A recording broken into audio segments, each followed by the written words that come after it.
Hello guys, I'd like to show you something about the settings of your Upwork. So what you can do is on the right side of your screen where your picture is, you can hover to settings and then you will be routed to this page. Now, very quickly, when you click on the profile settings on the left side, so please go ahead and check everything here.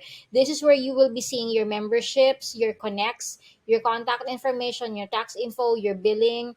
Okay, and then dito sa profile setting, I'm just gonna walk you through a little bit. So, your visibility must always be public hanggat maaari. Okay, but it's up to you if you would like only Upwork workers to see your profile. That's your choice. Pero as a beginner, I would like you to public muna your profile. And then your custom profile URL is like this. So, upwork.com/freelancers/C Maturino. This was my old profile. Now I haven't updated this to appear my new last name kasi old profile ko na nga to, like I said. This one is a custom profile. Ibig sabihin, mas professional looking to. You can use this when you are sending the link to your LinkedIn potential clients, or you found someone on Facebook group that you want to showcase your portfolio in Upwork. This is a customized profile. Kung ikukumpara, kasi pag hindi ka naka-customized, you will be given here parang random numbers like 4987, whatever that is. Hindi maganda. Hindi siya ganun ka-professional looking. Pero when you are able to customize your URL, it looks more professional to send to someone. And the only way also to customize your profile is when you have the pro account. So sa membership plus. Now, project preference, I would recommend that you click on both short term and long term, kasi kapag ka short term lang, yan nga, less than 3 months. Some people, some clients are looking for long term. Some clients naman are looking for short term. So might as well, para makuha mo na silang dalawa, tuhog na dito mo na. Okay? And then, you can hide your Upwork earnings. That's totally up to you. You can hide this kapag ka naka-pro account ka din. Now, for the experience level, I would always advise you to go on intermediate. Why?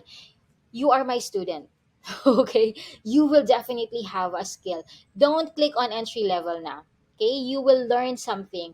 Even if you are not an expert yet, I would highly recommend that you go on intermediate. The length of the things that you will learn from this masterclass is something. So that's why, and anyway, you will learn a lot naman as you progress. Okay? So, mas maganda na nandun ka na sa intermediate level. So, you can also embrace it.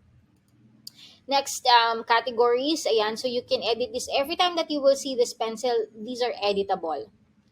So, what are the main services that you would like to offer your clients? So, there you go. You can definitely choose. I'm gonna update this one for myself later on.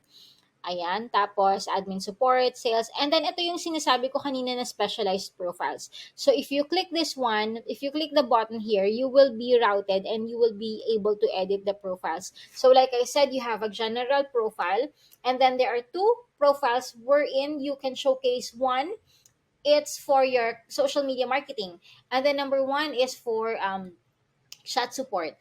I'm gonna go ahead and edit some of these stuff. Let's say, for example, I want this to showcase like Amazon or like e-commerce or Shopify, and the other one is for video animation. So totally different niche, right? Totally different clients. So you can just highlight video editing and animation on one profile, and the e-commerce related or Facebook ads on the other profile.